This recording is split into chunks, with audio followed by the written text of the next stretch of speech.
Céline Calvez, bonjour. Bonjour. Et bienvenue, vous êtes députée de La République En Marche des Hauts-de-Seine. Vous êtes spécialiste d'éducation, on va en parler, on va parler de la campagne présidentielle, bien sûr. Je voudrais juste dire un mot de l'Ukraine. Alors évidemment, personne ne sait ce qui va se passer là-bas.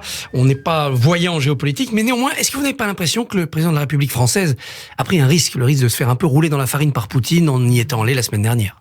Un président qui prend des risques, il l'a montré depuis 2017 déjà en se présentant. Donc, et prendre des risques, c'est aussi faire que la situation s'améliore. Donc, je ne sais pas si au final ça s'améliore ou pas, mais il ne faut jamais renoncer à prendre des risques, s'exposer. Quand on est en fin de mandat, on pourrait se dire ce n'est pas le sujet, je vais plutôt me concentrer sur autre chose. S'exposer à régler et à contribuer à ce que l'Europe, la Russie, l'OTAN, les États-Unis s'entendent mieux, c'est un risque à prendre. Alors demain, il y aura une nouvelle levée de contraintes sanitaires dans notre pays. Les discothèques vont rouvrir, la consommation sera autorisée dans les salles de spectacle, etc. Pourquoi le gouvernement ne nous dit pas tout simplement, écoutez, l'épidémie est en train de se terminer? Parce qu'elle n'est pas terminée.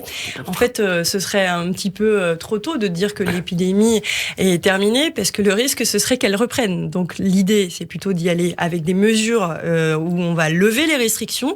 Il y en a déjà eu une première phase le 2 février. Vous l'avez dit, le 16 février, on a une autre phase qui va faire que les discothèques ou les bars dansants vont pouvoir reprendre.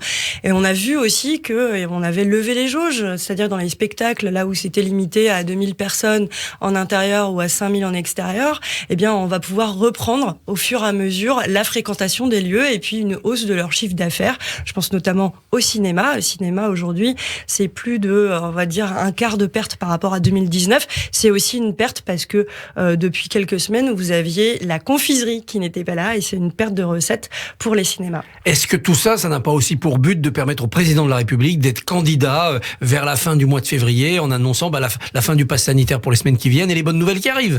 Mais les bonnes nouvelles, on en attend tous, et que ce soit pour l'élection présidentielle ou pas. Je ne pense pas que dans ces derniers mois, on se soit infligé des restrictions telles que ce serait juste pour ménager une bonne entrée en campagne du président. En fait, ces mesures-là, elles étaient justifiées par la situation sanitaire. Elles ont été, elles ont fait l'objet de dédommagements aussi économiques. Ça nous coûte cher, hein. Et puis on met le paquet aussi pour pouvoir faire que les activités, les emplois soient maintenus. C'est pas uniquement pour ménager des bonnes nouvelles. Les bonnes nouvelles, si on les a, c'est très bien. Mais en tout cas, nous n'avons pas ménagé des mauvaises nouvelles pour faire que les bonnes soient meilleures. Alors, il y a une mauvaise nouvelle quand même aujourd'hui pour 4 millions de Français, c'est qu'ils perdent de leur passe vaccinal, sinon pas la troisième dose notamment, d'où une ruée sur la vaccination. Est-ce qu'on n'aurait pas dû étaler un petit peu ce calendrier compte tenu de la baisse de l'épidémie? On l'a étalé parce que en fait aujourd'hui c'est 4 mois pour la validité du pass sanitaire sans dose de rappel, mais il y a encore quelques temps c'était 6 mois. Donc en fait on est allé aussi progressivement dans le fait de dire on vous pousse à la vaccination, c'est une manière de vous protéger et aussi de protéger les autres. On l'a annoncé dès le mois de décembre, c'est pas une surprise. Néanmoins, ceux qui avaient un faux pass vaccinal, aujourd'hui, peuvent se régulariser sans avoir d'amende, sans avoir de poursuite. On est peut-être, à l'inverse, trop indulgent avec ceux qui ont triché. Mais nous, l'objectif, c'est qu'ils aillent se faire vacciner. Donc, en fait, qu'ils aient triché ou pas, on veut qu'ils puissent aujourd'hui avoir cette dose de rappel.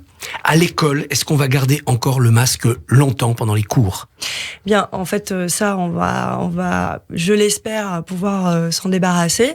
Aujourd'hui, il n'y a pas de décision prise sur l'intérieur. On sait qu'en extérieur et lors des activités physiques et sportives, nous n'avons pas le masque. Et en intérieur, pour la pédagogie, ne pas voir la bouche de celui qui parle, c'est terrible, on le sait. On le sait, mais en fait, ce qui était terrible, c'était par exemple de fermer les écoles aussi. Donc, il faut mieux les avoir ouvertes avec ces masques que de les avoir fermés. On sait, bien sûr, et on le voit tous, qu'on n'a pas du tout la même appréciation même de nos expressions. Je parle pas seulement des enfants, mais je parle aussi des adultes. Le masque nous permet de moins communiquer. Donc, on va être heureux de pouvoir l'enlever. Après 2 ans d'épidémie, est-ce que vous, spécialiste de l'éducation, vous avez une idée claire des dégâts psychologiques et pédagogiques sur les jeunes générations? Une idée claire, je ne sais pas, mais dès l'année dernière, on avait pris au sein de l'Assemblée nationale à bras-le-corps les effets sur la jeunesse, que ce soit les enfants très jeunes ou les adolescents, de cet isolement, de la crainte aussi que peut susciter ces moments de vive tension. Donc on le sait que ça a une conséquence. Mais ce qu'on sait aussi et ce qu'on peut admirer, c'est qu'il y a un effet de résilience chez les plus jeunes. Ils ont parfois, et on l'a constaté, plus accepté de porter le masque que les adultes. En fait, il y a eu moi je le vois très bien avec mes enfants. Parfois, je leur dis, tu peux enlever ton masque, on est à l'extérieur. Mais en fait, il y a eu cette conscientisation de se protéger. Eh bien, j'ai l'impression qu'aujourd'hui, plutôt que de dire simplement quels seront les dégâts, on peut aussi miser sur leur résilience. Néanmoins, nombre de psychiatres mettent en garde sur les dégâts, notamment sur les adolescents. Il faudra surveiller cela ? Oui, on le surveille aussi. On a eu une hausse du taux de suicide, notamment chez les jeunes filles. On a eu aussi, parce que on a été exposé à des écrans et des réseaux sociaux violents. On a beaucoup parlé du harcèlement. Eh bien, là aussi, on sait très bien que cette situation sanitaire a pu, désocialiser certains et donc exposer davantage à ces risques psychologiques. Oui, il faudra le faire. On a mis en place des consultations gratuites. Eh bien, on va le faire aussi davantage. Il faut. Le gouvernement, il y a quelques semaines, a décidé de reporter certaines épreuves du baccalauréat. Est-ce qu'il ne s'est pas un peu précipité ? Ça a pour conséquence que des élèves vont peut-être perdre des points parce qu'ils seront uniquement sur le contrôle continu alors qu'ils comptaient sur ces épreuves. Mais en fait, ce qu'on a fait, c'est qu'on a décalé. Justement, ce qui aurait été grave, c'est de dire on fait complètement autrement que la réforme. La réforme, celle qui a été mise en place par Jean-Michel Blanquer, elle vise à augmenter le contrôle continu. Et bien là, avec la crise sanitaire, on est allé encore plus loin que ce qui était prévu, mais on garde quand même l'essentiel, on maintient les examens, il faut mieux les reporter plutôt que de les annuler. Le baccalauréat 2022 ne sera pas dévalorisé ? Non, mais comme celui de l'année dernière ne sera pas dévalorisé. Aujourd'hui, on a une réforme qui fait que le baccalauréat va être fondé sur l'oral, sur le choix de spécialité et sur une mise en place de contrôle continu. On y est, on le garde, on décale simplement. Alors, polémique à Paris, car on impose un système, le système Affelnet. C'est un peu compliqué au lycée d'élite Henri IV et Louis le Grand.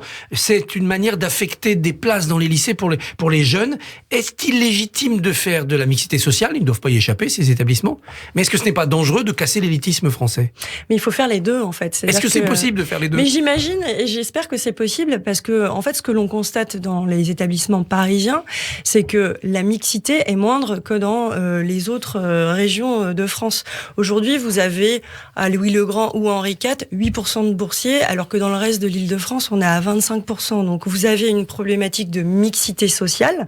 Et donc, ça, il faut la renforcer. Et ce qui est mis en place par la région académique le permet.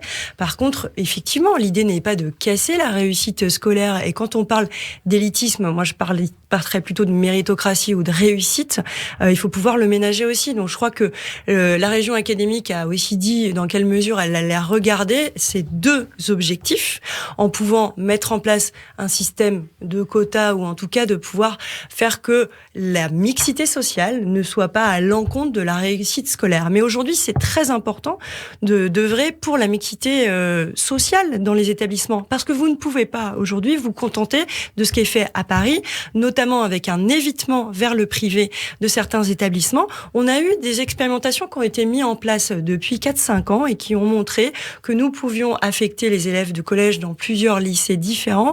Eh bien, on pouvait améliorer comme ça la meilleure entente. Et moi, je crois fondamentalement dans le rôle de l'école comme un creuset de la République. Et il va falloir qu'on aille davantage vers ce rôle de mixité et pas seulement comme on l'a fait, mais c'est très bien de se contenter, de donner plus à ceux qui ont moins. Ce qu'on fait pour les écoles CP, CE1, dédoublées depuis 2017, ça profite à 15% d'une classe d'âge. Ça leur permet d'être dans des conditions davantage encadrées à l'école. Ce que l'on fait aussi avec cette réforme à Paris, dans la région parisienne, de l'affectation, ça sert la mixité sociale. Il faut qu'on le fasse là-dessus. Mais est-ce qu'à terme, le gagnant, ça ne sera pas quand même le privé à cause de cet évitement, comme vous dites, les meilleurs élèves iront dans le privé? Eh bien, moi je pense, et je pense qu'on est plusieurs à le partager au sein de la majorité, il faut que le privé soit davantage invité à veiller aussi à cette mixité sociale au sein de ses effectifs. On peut lui imposer au privé sous contrat d'avoir une partie de boursier?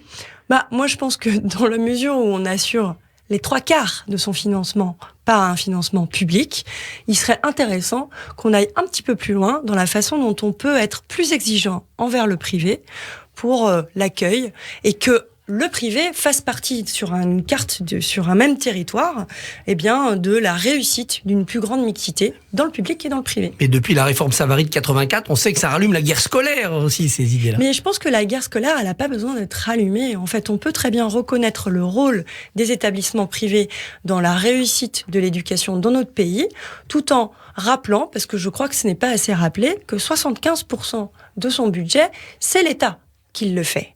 Donc, je pense que nous pouvons associer davantage le privé à l'ensemble de la réussite de l'éducation et être exigeants pour une plus grande mixité scolaire et sociale. Un petit mot de la campagne présidentielle. Est-ce que vous trouvez que Valérie Pécresse a été victime de misogynie quand on critique son meeting ?